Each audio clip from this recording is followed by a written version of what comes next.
तो सभी को मेरा नमन प्रणाम। और शुरू करते हैं हम लोग।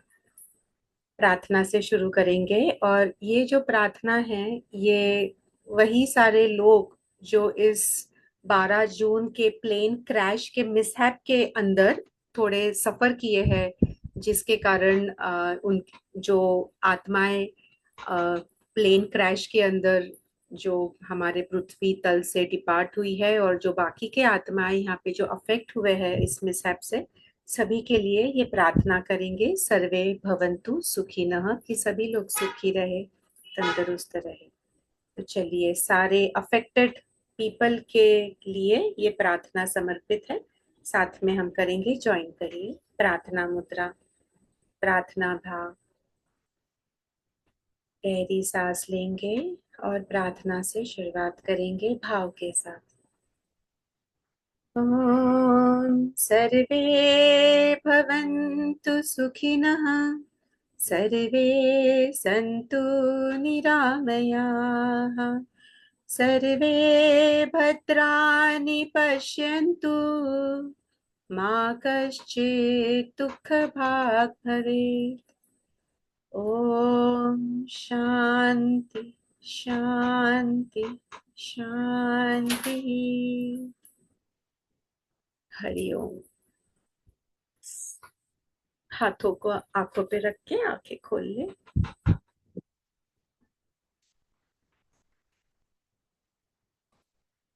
तो ये सारे जो डिपार्टेड सोल्स है और अफेक्टेड सोल्स है, अफेक्टेड लोग है इस हादसे के कारण, हमारे 12 जून को जो हुआ था प्लेन का मिस है, इन सभी के लिए हम ये समर्पित करते हैं। और इससे हम लोग कुछ सीख सकते हैं क्या, ये जानने का हम थोड़ा इसमें प्रयास करेंगे। और अभी अगर हम देखेंगे तो हमारी जो शिक्षण प्रणाली थी, हमारे शिक्षण प्रणाली के अंदर जो भी 10th 12th science, commerce, arts हमारे वक्त हुआ करते थे, अभी बहुत सारे फील्ड्स है, इसमें भगवत गीता नहीं थी, इसमें ये वेद नहीं थे, इसमें एस्ट्रोलॉजी, हाँ, हमारा ज्योतिष बोलते हैं। ज्योतिष इटसेल्फ, देखिए वो शब्द का अर्थ क्या है, ज्योत ईश। ज्योत का मतलब ही रोशनी, दिया, है ना। और ईश हम बोलते हैं ना, इष्ट देवता हमारे जो है, तो जो हमें दिशा दिखा सकता है ना, जो हमें रोशनी हमारे जीवन में डाल सकता है, ऐसा ये ज्योतिष से भी हम लोग वंचित रहे हैं, हमारे शिक्षण प्रणाली में नहीं थी। अभी पर हमें ऑप्शन है, हम ये सीख सकते हैं। वास्तुशास्त्र, ये भी क्या है, तो सभी चीज है ना, एक ऊर्जा है। और साइंस के परे ये सब चीज है। तो ये एक मुझे श्लोक बड़ा पसंद है भगवत गीता का। दोबारा हम हमारे काफी सत्र में देखते हैं, एक बार दोबारा हम देखेंगे, उसका उच्चारण करेंगे। आप लोग भी साथ में कर सकते हैं, आप जानते हैं कुछ लोग तो। तीसरे अध्याय का ये 42 नंबर का जो श्लोक है, इंद्रियाणि पराण्याहुरिन्द्रियेण्य परम मनः, मनसस्ते परा बुद्धि, यो बुद्धे परतस्तु सः। हमने लास्ट टाइम देखा था सिम्बा, सिम्बा याद है आपको, जो ये श्लोक के अंदर बताया है भगवान कृष्ण ने, कि सबसे निचले स्तर पे, सबसे लोएस्ट लेवल पे शरीर है, एस। शरीर से परे, यानी उससे सुपीरियर, ज्यादा शक्तिशाली, ज्यादा बलवान इंद्रिय है। उससे भी ज्यादा शक्तिशाली मन है। मन से भी शक्तिशाली बुद्धि है। बुद्धि से भी शक्तिशाली हमारी आत्मा है। तो बहुत सारे चीजें हम लोग इंटेलेक्ट लेवल के ऊपर समझ सकते हैं, पर उसके परे कुछ चीजें जो रहते हैं ना, जो सोल लेवल पे ही समझे जा सकते हैं, वो हम इंटेलेक्ट लेवल पर भी नहीं समझते हैं। और ये ढेर सारी चीजें हमें हमारे ज्योतिष शास्त्र में, हमारे वास्तु शास्त्र में, हमारे वेद में, भगवत गीता में, ये सारी चीजें हमें समझने के लिए मिलती है। अभी बहुत सारे लोग भगवत गीता के तरफ क्यों झुक रहे हैं, एक कारण तो ये भी है क्योंकि जो सो कॉल्ड ग्रेटेस्ट पर्सनालिटीज रहे हैं आज तक के, वो सभी लोगों ने भगवत गीता को मान दिया है। तो इसलिए फिर सभी लोग भी कि हाँ, इन्होंने अगर इसको मान दिया है तो कुछ होगा ही ना इसमें, तब तो मैंने भी पढ़ना चाहिए। क्योंकि Swami Vivekananda, intellect of his times, very very intellect person, उन्होंने भी अगर भगवत गीता को ही वो कैरी करे, सिर्फ दो किताब उनके हाथों में थी, जब वो पूरा देश का भ्रमण किए, अमेरिका भी गए, उसमें से एक गीता थी। तो अगर वो भी गीता को मानते हैं तो हमें लगता है कि नहीं, हमें भी कुछ तो मिल सकता है। फिर भी काफी लोग, हम लोग प्रयास करते हैं ना कि अच्छा क्या मिलता है। अभी ये सबका प्लेन क्रैश से क्या लेना देना? तो बहुत ज्यादा लेना देना है, क्योंकि हम लोग है ना प्लेन क्रैश का आज हम थोड़ा सा समझने का प्रयास करेंगे एस्ट्रोलॉजी के पॉइंट ऑफ व्यू से, और वो भी एक पद्धत नहीं। एस्ट्रोलॉजी के अंदर कई प्रकार होते हैं, अलग अलग स्कूल्स ऑफ थॉट्स होते हैं, अलग अलग प्रणाली होती है ना, जैसे वैसे। उसमें का एक तो है हमारा, जिससे लोग वैदिक एस्ट्रोलॉजी कहते हैं। वो वैदिक डिबेटेबल है, बट ठीक है, अभी जस्ट फॉर द नेम सेक हम लोग उसको कुछ नेम नॉमेनक्लेट करना है इसलिए बोल देते हैं। एक है केपी एस्ट्रोलॉजी। हाँ, तो ये कृष्णमूर्ति पद्धति जो है, जिसे केपी कहा जाता है, वो पूरी अलग तरीका है। यानी अगर किसी के पास में उसका जन्म समय नहीं है, जन्म तारीख नहीं है, कुछ लोग हैं पुराने जिनका जन्म साल भी नहीं है, कोई बात नहीं, केपी मेथड से कुंडली बना सकते हैं। प्रश्न कुंडली बोलते हैं उसे, आपने सुना होगा। तो ये कृष्णमूर्ति पद्धति है जो एकदम एक्यूरेट हमें कुंडली भी बनाती है, क्योंकि आपको पास्ट का आपका बर्थ टाइम चाहिए ही नहीं। बर्थ टाइम भी हमारे जमाने पे तो आपने देखा होगा ना, एक्यूरेट होने होने की संभावना बहुत कम होती थी। तो कृष्णमूर्ति पद्धति से हम देखेंगे, वैसे ही बहुत सारे हैं। बीएनएन पद्धत है, Lal Kitab which is specialising for the remedies, basically अष्टवर्ग वर्ग है। तो ये कुछ कुछ तरीके से न्यूमरोलॉजी है, ये हम देखने का थोड़ा प्रयास करेंगे। सो हम क्वेश्चन आंसर्स भी थोड़े लेंगे, पर एक बार हम लोग समझ लेते हैं। Give me a moment to share my screen and okay.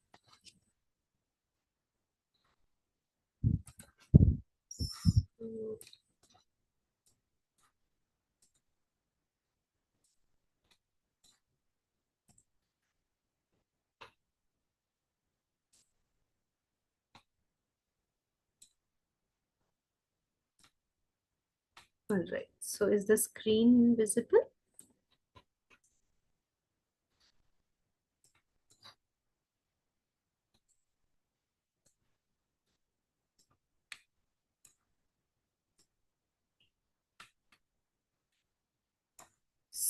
हम लोग इसमें से सीखने का प्रयास कर रहे हैं कि कैन द स्टार्स वार्न अस। तो ये जो हमारे नक्षत्र है, हमारे जो ग्रहमान है, क्या वो हमें कुछ संकेत दे रहे हैं? A gentle look at the cosmic map of the plane crash. तो प्लेन क्रैश के इंसिडेंट से हम लोग सीखने का, समझने का प्रयास करेंगे। और इसलिए भी क्योंकि वो सिचुएशन जो है ना, वो अभी तक है। और वो एक महीने से भी ज्यादा, एक कितने दिन है, आज का तारीख इस 20 ना, और 38 डेज तक रहने वाली है ये सिचुएशन। तो हम लोग इसमें क्या प्रिकॉशन ले सकते हैं, ये हम जानने का प्रयास करेंगे। Okay, so astrology is like a weather map. जैसे हमारा वो वेदर फोरकास्ट आता है ना, उसी तरीके से एस्ट्रोलॉजी क्या है, तो एक हमारा गाइडेंस है, एक हमें दिशा दिखाने वाला एक यंत्र है, ज्योतिष है, हमें दिशा दिखाती है। तो हर हर मोमेंट पे, हर पल के अंदर एक तारा जो है, उसके जो प्रभाव होते हैं, वो प्रभाव के कारण जो चीज घटित होते हैं हमारे जीवन में, इसलिए कुछ चीजें होती है। इसलिए हमने अभी क्या देखा, सिम्बा, शरीर, इंद्रिय, मन, बुद्धि, आत्मा। तो आत्मा के स्तर पे भी जो चीज है ना, वो हम लोग नीचे के स्तर पे नहीं समझ सकते हैं। इंटेलेक्ट लेवल के ऊपर हम लोग नीचे का सब समझ सकते हैं। हाँ, हम लोग अभी जैसे इसके, हम आपको एग्जांपल्स तो सब पता है, हम लोग थोड़ा अभी ज्योतिष के ऊपर ध्यान देंगे, पर इसमें अगर क्वेरीज है तो ये हम लोग और बाद में देखेंगे।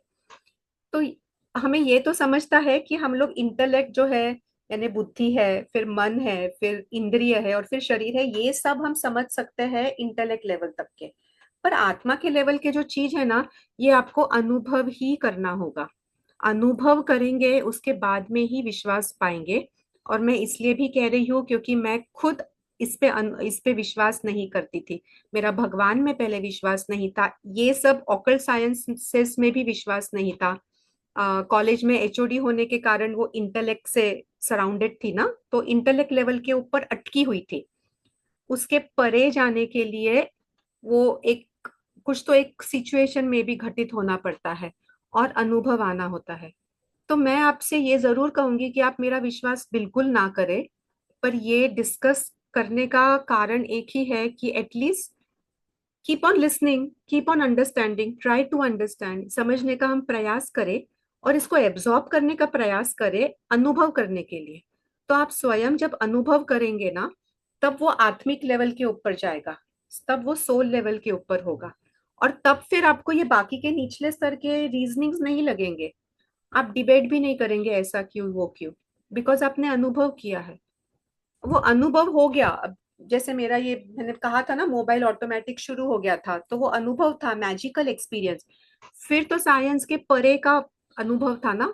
और ये हजारों बार अगर आपको ऐसे अनुभव आएंगे तब तो आप कहेंगे कि हाँ ये है, something beyond the science and something beyond the intellect is there. तो ये आज हम देखने का प्रयास कर रहे हैं कि ये कैसे हुआ है।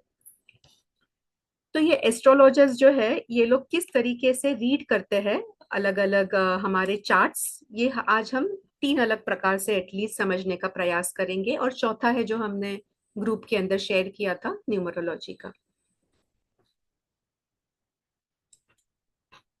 ओके।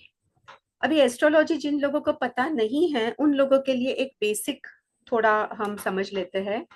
तीन घर, हमारे कुंडली में 12 घर होते हैं, उसमें से तीन घर इन्हें सो कॉल्ड खराब माने जाते हैं। वैसे खराब यानी खराब आप लिटरली मत लीजिए, पर अभी शब्दों को हमें वार्तालाप करना है और समझने के लिए मुझे कुछ शब्द डालना पड़ेगा, तो इसलिए ये बोलना थोड़ा अनिवार्य है। इससे लोग डरते हैं, जैसे शनि राहु केतु से डरते हैं। क्यों? तो क्योंकि वो क्रूर प्लैनेट्स है। हाँ, वेरी मैलिफिक माना जाता है।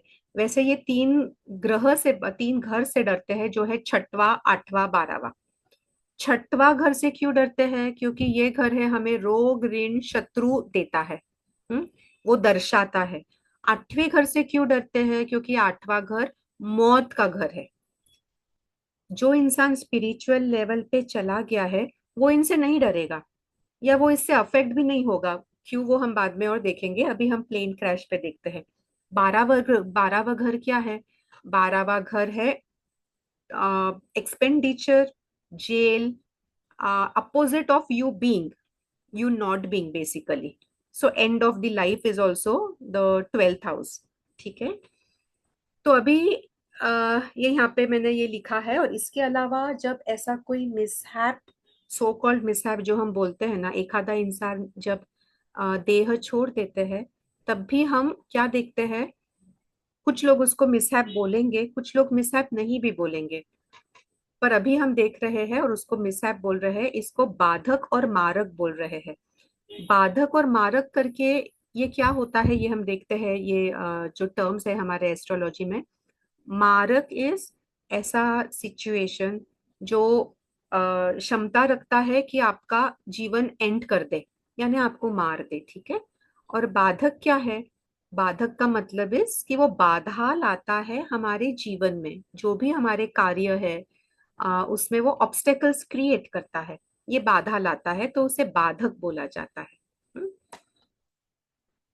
तो ओके, वापस सेकंड ये हम लोग देख रहे हैं कि ट्रैवल से कनेक्टेड कौन से घर है। थर्ड घर है जो कम्युनिकेशन से कनेक्टेड है। नाइन्थ घर इज लार्ज डिस्टेंस ट्रैवल। ये हम क्यों देख रहे हैं? क्योंकि जिस फ्लाइट का मिसहैप हुआ वो लंदन जा रही थी, that was a long journey, जो नाइन्थ घर दिखाता है। थर्ड घर कम्युनिकेशन दिखाता है, ट्वेल्थ घर एंड दिखाता है, तो वो हम ट्रैवल से रिलेटेड है। फिर सेफ्टी में जो चैलेंजेस आते हैं वो कौन से घर दिखाता है? चौथा घर जो आपका सुख का घर है, तो सुख नहीं रहे तो उससे रिलेटेड है। सातवां घर, आठवां घर, 12वां घर, ये अभी हमने देखा है। सातवां इज अपोनेंट का घर, आठवां इज डेथ का घर, twelfth also is total loss, expenditure, sudden loss, and बाधक मारक भी हमने देखा है। ओके, तो अभी पॉजिटिव चैलेंजेस क्या होते हैं? तो पॉजिटिव, जब हमें जो ग्रह है ये जब बाधक और मारक होते हैं एक्टिव, तब वो निगेटिव हो जाते हैं। जब वो हमें सहकार्य करते हैं, हमें जो चाहिए वो मिलाने की में मदद करते हैं, तो वो पॉजिटिव कॉम्बिनेशन हो जाते हैं। तो हमने ये प्लान अभी कैसे बनाया, प्लान इन द सेंस ये कुंडली कैसे बनाई है। कुंडली हम कैसे बनाते हैं, ट्रेन प्लेन ने जिस वक्त टेक ऑफ किया, तो ये आप लोग आप ऐप के ऊपर भी बना के देख सकते हैं, आपको यही मिलेगा। 12 जून डेट डालिए 2025, टाइम डालिए दोपहर में 1:38, 38 मिनट्स 00 सेकेंड्स। और उस मोमेंट का जिस वक्त वो फ्लाइट ने टेक ऑफ किया, उसकी जो कुंडली है, यानी क्या, उस वक्त अगर हम आकाश में फोटो निकालेंगे, तो जो जो ग्रह जहां जहां दिखेंगे, वो ग्रह हमने यहाँ पे चार्ट पे डाला है।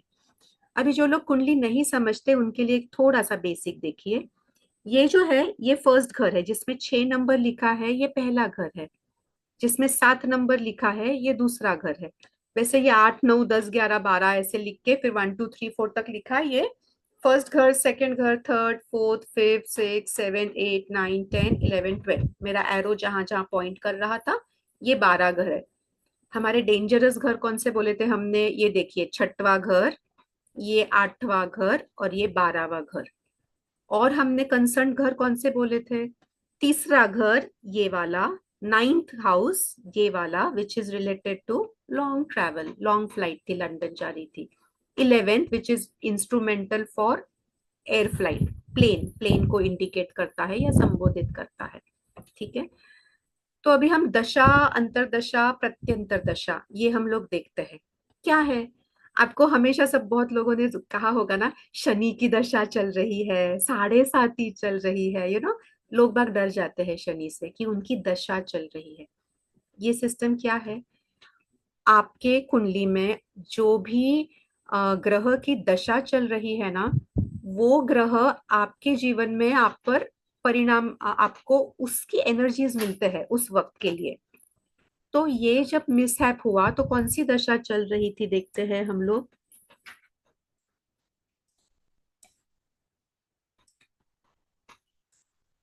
देखिए दीज, ये जो लिखा है लेफ्ट राइट साइड में, ये एंडिंग डेट्स है। तो द डेट वाज व्हाट, जून। ये 4 जून 2025 के बाद की बात है, यानी ये वाला है, राइट, 24 जून 2025, यानी ये दशा चल रही थी। केतु, जुपिटर एंड ये मार्स है ना, कि मर्क्यूरी है, मार्स, मार्स है, ठीक है। अभी याद रखिए, ये केतु, जुपिटर यानी गुरु, और उसके बाद में मार्स यानी मंगल। हाँ, तो इसी के अंदर देखिए, अभी अलग अलग ग्रह अलग अलग चीज हमें, हाँ, दर्शाते हैं। केतु क्या है, तो जो स्वर भानु राक्षस है, जिसका गला काट दिया था विष्णु भगवान ने, उसका नीचे का जो भाग है उसको केतु बोलते हैं, ऊपर का भाग है उसे राहु बोलते हैं। केतु को सिर नहीं है। केतु ग्रह जो है, ये वो राक्षस का नीचे का भाग है, गर्दन से नीचे का भाग। क्योंकि उन्होंने अमृत पी लिया था वो स्वर भानु राक्षस ने, इसलिए वो मरे नहीं है, उन्हें हम छाया ग्रह भी कहते हैं। तो जो नीचे का भाग है, केतु का भाग, केतु क्या दर्शाता है, वो फायरी प्लैनेट है, अग्नि तत्व है। उसको दिमाग है नहीं, सिर नहीं है, क्योंकि कुछ सोचता नहीं है। स्पिरिचुअल डेवलपमेंट के लिए, आध्यात्मिक प्रगति के लिए वो बहुत अच्छा है, पर मटेरियलिस्टिक लाइफ के लिए वो बहुत बाधा क्रिएट करता है। और वही जब वो मंगल के साथ में आता है, तो यहाँ पे देखिए 12वें घर में केतु और मंगल है। तो अगर हम सो कॉल्ड वैदिक एस्ट्रोलॉजी के पॉइंट ऑफ व्यू से समझेंगे, तो मंगल क्या है, मंगल को कहा गया है सेनापति। तो अगर युद्ध करना हो ना, युद्ध करने के लिए मंगल का अगर दशा है या उसका पॉजिटिव इम्पैक्ट है, तो बहुत बढ़िया बात है, क्योंकि वो जीत के आएगा, सेनापति है, बहुत अच्छे से युद्ध करेगा। पर उसके निगेटिव कनोटेशंस बहुत है। शादी जब करते हैं ना, हम हमारे देखते हैं, कुंडली भी देखते हैं, तो मांगलिक है क्या देखते हैं, क्यों, ये जो मांगलिक है वो ये मंगल से आए हैं, मंगल यानी मार्स, यानी ये वाला ग्रह। तो अगर आपके ग्रह में मंगल का बुरा प्रभाव रहेगा तो शादी में भी बाधा क्रिएट करेगा। तो मंगल बहुत बाधा क्रिएट करने के लिए नोन है, मंगलिक कुंडली है बहुत बार कहते हैं। और उससे भी ज्यादा जब मंगल और केतु, यानी यहाँ पे ये जो 12वें घर में लिखा है ना मार्स में, मंगल और केतु जब साथ में आते हैं तो उसका अंगारिक दोष बनता है। तो वो जो अंगारिका दोष है, वो दोष के कारण बहुत बड़े बड़े मिसहैप्स हो सकते हैं। और ये दोष अभी भी चल रहा है। तो ये हम बाद में देखेंगे, ये समझने के बाद में कि हमने इसके आगे भी क्या करना है। अच्छा, ये कौन से राशि में है? 5 नंबर के राशि में। 5 नंबर की राशि किसकी है? सूर्य की है, सिंह राशि। जिसके लॉर्ड कौन है? जिसके मालिक है सूर्य भगवान। सूर्य भगवान भी फायर एलिमेंट है और क्रूर ग्रह ग्रह है। हाँ, तो वो चंद्र के जैसे सौम्य नहीं है, गुरु के जैसे सौम्य नहीं है, पर क्रूर माने गए हैं। तो ये कॉम्बिनेशन देखिए, केतु एक्टिवेट हो गया है, यहाँ पे मंगल एक्टिवेट हो गया है। और इसके आगे हम और भी डिटेल देखेंगे। फायरी प्लैनेट्स एक्टिवेट हो गए हैं। 12वां घर यहाँ पे एक्टिवेट हो गया है। और 8वें घर में देखिए, 8वें घर में कौन सा नंबर दिख रहा है? 1 नंबर। 1 नंबर की राशि कौन सी है? ये तो सब जानते हैं, मेष। मेष राशि है। मेष राशि के स्वामी कौन है? मंगल। तो 8वां घर भी किसके पास में है? तो मंगल के पास में है। मंगल बैठे हैं 12वें राशि में। कनेक्टेड हो गया, राइट? वैसे ही हम लोग अभी आगे अलग पॉइंट ऑफ व्यू से देखने का प्रयास करते हैं।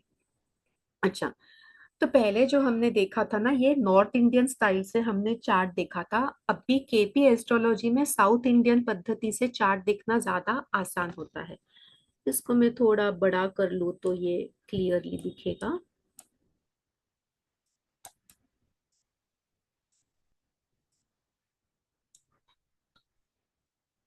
किधर गया?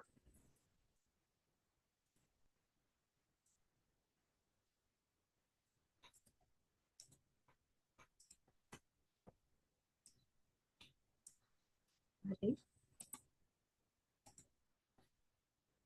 1 second, the map I deleted by mistake क्या?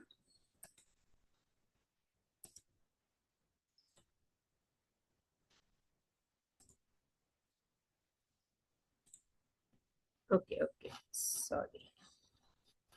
सॉरी, मैं अलग स्लाइड पे चले गई थी। Let me just share this again. Okay.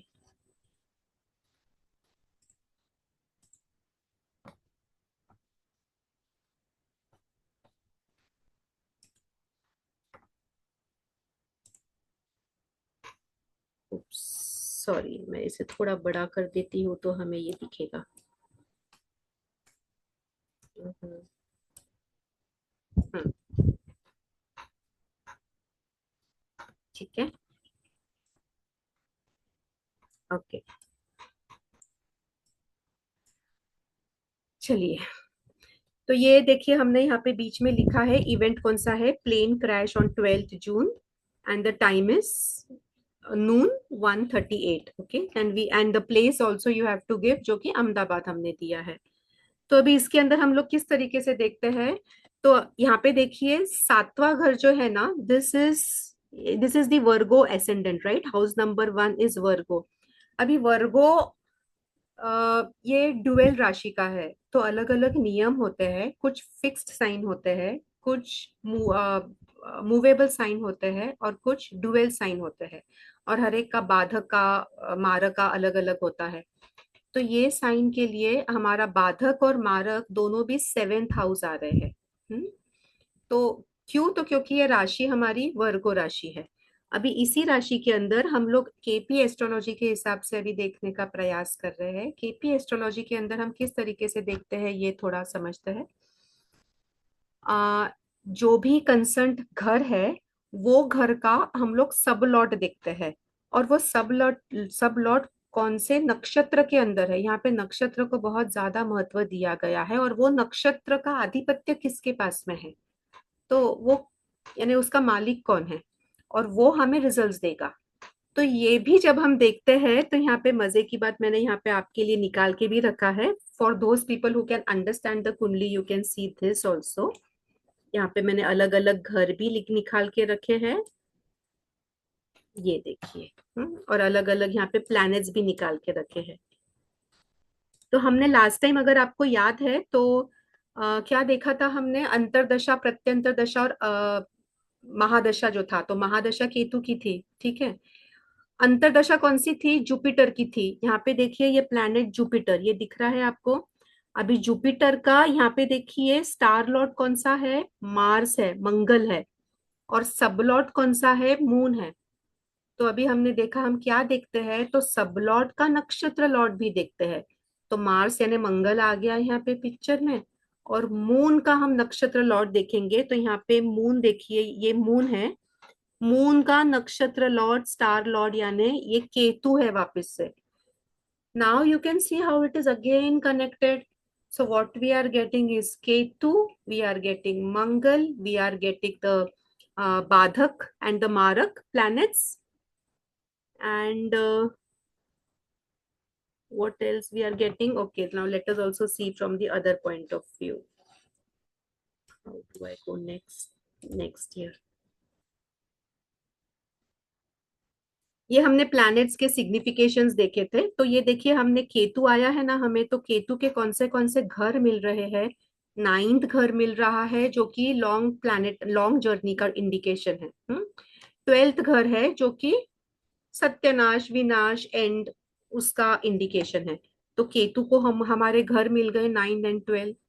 दूसरा एक और कौन सा ग्रह था? मंगल। मंगल को देखिए यहाँ पे मार्स। देखिए मार्स के कौन से घर मिल रहे हैं? 12th हो गया, that is we already saw.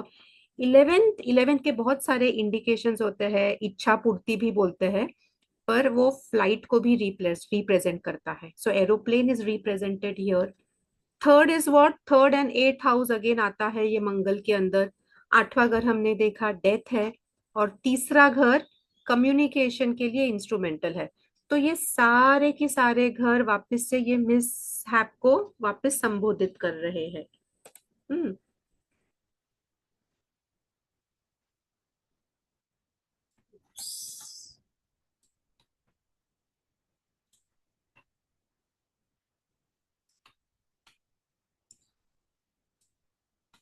Okay, so yes.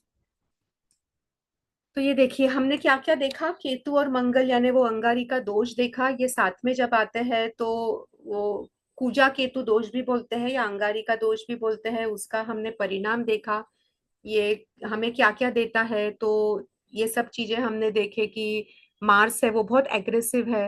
वो सेनापति है ना, युद्ध करना है, फियरसी। वो सोचता नहीं है, दिमाग नहीं है, दिमाग यूज नहीं करेगा। शत्रु अगर सामने खड़ा है और अगर वो सेनापति है, तो दिमाग का वहां पे क्या काम है? तो वो युद्ध करने के लिए हमेशा तत्पर रहता है, बहुत एग्रेसिव है, फियरी है, फोर्सफुल एनर्जी है। मांगलिक दोष भी जब हम जिससे देखते हैं। और केतु का हमने देखा detachment, suddenly something happening, unpredictable force, कार्मिक अकाउंट क्लियरेंस रहता है। So this dosh is associated with sudden aggression, accident, injuries, risk of cut, burn, surgeries, unexpected disruptions, impulsiveness, danger of mishap, accident। ये सारी चीज अभी हमने देखे। उसी के साथ में हमने देखा कि बाधक और मारक ये दोनों भी एक्टिवेट हो गए थे। अभी हम और आगे जाते हैं और अलग तरीके से देखते हैं। ये तरीके को बोलते हैं नवतारा पद्धत। नवतारा पद्धत यानी क्या है कि ये जो भी कुंडली के अंदर जो नक्षत्र है, वो नक्षत्र से 9th नक्षत्र जो है, सॉरी 7th नक्षत्र जो है, 9th इज अति मित्र, 7th नक्षत्र जो है ना उसका, 16th नक्षत्र जो है और 25th नक्षत्र, ये 3 नक्षत्र जो रहेंगे, टोटल 27 नक्षत्र पकड़ते हैं। तो वो नक्षत्र से जो भी 7, 16, 25 नंबर पे आते हैं, यहाँ पे आप टेबल पे देख रहे हैं, वो वध है। यानी क्या? तो वो आपके जीवन में वध यानी डेड, सबसे ज्यादा डेंजरस, हानिकारक, मृत्यु तुल्य। अगर आप मरे नहीं, कोई इंसान अगर उसके सिचुएशन में वध आ गया है और वो मरा नहीं है, तो मृत्यु तुल्य कष्ट पहुंचाएगा वो, ऐसा वो दोष है। तो ये हम जब नक्षत्र देखते हैं, तो इसके अंदर भी हमने देखा कि वो जो केतु का जो नक्षत्र है, वहां से जो एग्जिस्टिंग नक्षत्र था वो वध नक्षत्र आ रहा है, वो पहले वाले कुंडली के अंदर था। सो ये तीनों तरीके से हमने देखा। न्यूमरोलॉजिकली हमने देखा flight number was 1208 1207 what ever, I don't remember that number.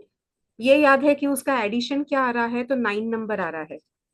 9 number क्या रहता है न्यूमरोलॉजी में? 9 नंबर वापस डिनोट करता है मंगल ग्रह को। So it is again relating to this. So what is astrology? अभी ये हमने देखा इसलिए नहीं ताकि हम डरे, पर इसलिए ताकि हमें एक दिशा मिले। और ये हमने थोड़ा अवेयरनेस में रह के हमने तत्पर रहना है। ये जो योग है जिसके अंदर केतु और मंगल साथ में है, ये 28 जुलाई तक है। तो ये आप लोग नोट कर सकते हैं कि 28 जुलाई तक के ये दोष है। ये ग्रहमान है, ये सिचुएशन है कि मंगल और केतु साथ में है। तो हम लोग क्या कर सकते हैं, हमने इनका प्रभाव जाना। साथ में आते हैं तो दोष होता है, अंगारिक दोष, और उनका प्रभाव भी हमने देखा कितना डेंजरस है। तो avoid all such things where such mishaps can happen. Long journey avoid करिए। अभी अगर कुछ डिबेट, किसी से कुछ वार्तालाप होता है, डिबेट भी अवॉइड करिए। रिलेशनशिप्स में छोटी सी भी अगर कुछ बात हो, डिबेट करने लगेंगे तो कुछ बड़ा झगड़ा हो सकता है उससे। तो जो भी चीज जो मंगल और केतु हार्म कर सकते हैं, ये चीज में अभी हमें जाना नहीं है। पर इसका सॉल्यूशन भी हम देखते हैं। सॉल्यूशन क्या है? Solution is using that for our benefit. यानी अगर हमने उसका इस्तेमाल कर लिया तो हमें उसी चीज का लाभ होगा। तो हानि पहुंचाने की जगह वो हमें लाभ देगा। और हमारा पूरा कुंडली में जो रेमेडीज होते हैं ना, ये रेमेडीज इसी तथ्य पे चलते हैं कि अभी समझ गया ये दशा है, ये अंतर दशा है, ये समझ गया कि ये हमारे लिए लाभदायक है, शुभ है, और ये अशुभ है। अच्छा, जो अशुभ है वो जिस घर में बैठे हैं, जिस पे या उनका आधिपत्य है, वो घर के मैलिफिक इफेक्ट है, यानी बुरे प्रभाव है। पर अच्छे भी तो है। तो अच्छे प्रभाव अगर हम इस्तेमाल कर लेंगे तो बुरे प्रभाव से वंचित रहेंगे, यानी बुरा असर हम पर नहीं होगा। इतना सिंपल है। इसलिए हम लोग जब एस्ट्रोलॉजी सीखते हैं, समझते हैं, हम हमारे जीवन को पूरा एक सही दिशा पे ले जाने का क्षमता ये हमें ज्योतिष दे देता है और ले जा सकते हैं। तो अभी भी हम लोग ये समझ सकते हैं कि ये जो ग्रहमान है 28 जुलाई 2025, 1 महीना और 8 दिन और, तो इसके अंदर हम लोग इसका अच्छे से लाभ कैसे लेंगे? Ketu, Ketu sudden loss, sudden mishap भी बताता है, पर केतु स्पिरिचुअल के लिए सबसे बढ़िया कारक है। अगर आपको आध्यात्मिक प्रगति करनी है, या अगर आपने आध्यात्मिकता के अंदर आप आ गए, आप उपासना, ध्यान, पूजा, प्रार्थना, जप तप, आरती, पूजा करने लगे, तो वो केतु आपको, वही केतु जो अभी एक्टिव है, आपको सहकार्य करेगा। हाँ, आपके लिए वो बाधक नहीं बनेगा, आपको वो डिस्ट्रॉय नहीं करेगा, पर आपको सहकार्य करेगा। क्यों? क्योंकि अभी वो केतु की एनर्जी है, तो उसके एनर्जी का प्रभाव तो हम पर पड़ने ही वाला है। तो उसको बेटर टू इंटेलेक्चुअली उसको यूज कर लेना। तो थोड़ा सा ध्यान धारणा ज्यादा कर लो। सुबह 5 बजे आ जाया करो, हम लोग 5 साल से ध्यान ले रहे हैं ब्रह्म मुहूर्त पे। शाम को 7 बजे लेते हैं ध्यान। तो जुड़ जाइए ध्यान के अंदर। अगर अकेले नहीं कर पा रहे हैं तो, अकेले कर रहे तो बहुत ही बढ़िया है, पर नहीं कर पाते तो और ये भी है। सुबह योगासन प्राणायाम है, 4:20 बजे हम लोग शुरू करते हैं, 4:25 को। तो उसमें आप लोग आ जाए, तो ये आप केतु को इस्तेमाल कर सकते हैं, तो आपको केतु लाभदायक होगा। मार्स, मार्स क्या है? एक्शन ग्रह है। यानी टेक सम एक्शन, घर में लेजीली बैठे ना रहे कि बरसात हो रही है तो हमने कहीं नहीं जाना। ऐसे बोलने के बजाय बोलिए, अरे वाह बरसात हो रही है, हमें तो भीगने जाना है, हमने तो धबधबे के नीचे नहाने जाना है। सो कार्य करिए, तो आपका जो मंगल है आपको उसमें आनंद देगा, आपके निगेटिवली नहीं बिहेव करेगा। सो और वैसे भी बरसात में नहाना बहुत अच्छा कहा जाता है। हम जो अलग अलग प्रकार के स्नान होते हैं, जब धूप और बरसात साथ में होती है तो उसे ब्रह्म स्नान कहा जाता है। हाँ? अच्छा, हमारे पास 3 मिनट है, अगर कुछ आपके क्वेश्चंस हो तो ये हम ले सकते हैं। तो जी मैं कुंडली कुंडली बना के पढ़ना ये इतने कम समय में तो संभव नहीं है। आ, आप आपके पर्सनल क्वेश्चंस नहीं, पर ये जनरलाइज क्वेश्चंस है, ये प्लीज पूछिए तो हम इस पे देख सकते हैं। सॉरी, मैं मैसेजेस अभी देख रही हूँ। आपने यो नो यस किसके लिए लिखा था? Vandana ji, Nishtha ji, Abhishek ji, I am a little lost. So ऐसा ही प्लेन क्रैश भगवत गीता। हाँ Sonal ji, thank you. The flight number was 1206 which adds to 9। So yes, yeah Dina ji, yes you can unmute and say. Uh, आपने केतु एंड मार्स के बारे में बोला, जुपिटर भी है बोला ना आपने, 3 प्लैनेट्स अलाइंड है बताया था ना आपने। हाँ, जुपिटर का भी प्रभाव पड़ रहा है, उसका भी जब हम देखेंगे कि उसका सब लॉर्ड एंड नक्षत्र लॉर्ड जब हम देखते हैं, जो लोग केपी एस्ट्रोलॉजी के अंदर है, तो KP astrology you see the sub Lord and वो सब लॉर्ड का कौन सा स्टार है और वो स्टार का आधिपत्य किसके किसके पास है, तो वो जिसके पास है वो प्रभाव देता है।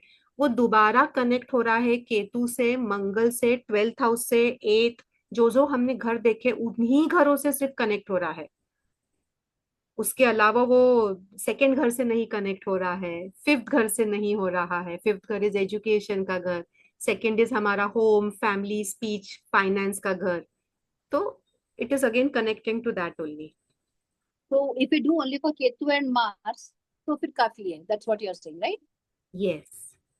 या okay, thank yeah okay okay, all right. Yes Rabita ji, बताइए जी। दीदी मुझे ये पूछना था, जैसे I follow the plane crash, क्योंकि मैंने ग्रुप में लिखा था indirectly connected because my brother used to be flight crew में वो काम करते थे इन द सेम एयरलाइन। तो भैया ने वही बोला, बोलते मैंने कितनी फ्लाइट ऐसे टेक ऑफ ऑफ लैंड किया, even I could have been one, और 10 साल लगे। तो जैसे वो न्यूज है, तो जैसे I was doing gratitude, you know me very well, कि जितना हम आपसे हमने सीखा कि जितना आभार प्रकट करोगे प्रकृति को, प्रकृति भी आपकी सहायक बनेगी, चाहे कैसे भी आपकी परिस्थिति है। जी। तो दैट्स व्हाट आई डिड। तो मुझे भी ये प्रश्न है कि सब कुछ जल गया, सब कुछ उन्होंने न्यूज में बताया था, मतलब इन ऑन यूट्यूब के भगवत गीता बची, तो उसका क्या कारण? बिकॉज नॉर्मली भी से जब अर्थक्वेक आता है सब होता है, टेम्पल को कुछ नहीं हो रहा और ये सब चीजें बचे, मतलब इसका क्या कारण है, मतलब व्हाट इज इट।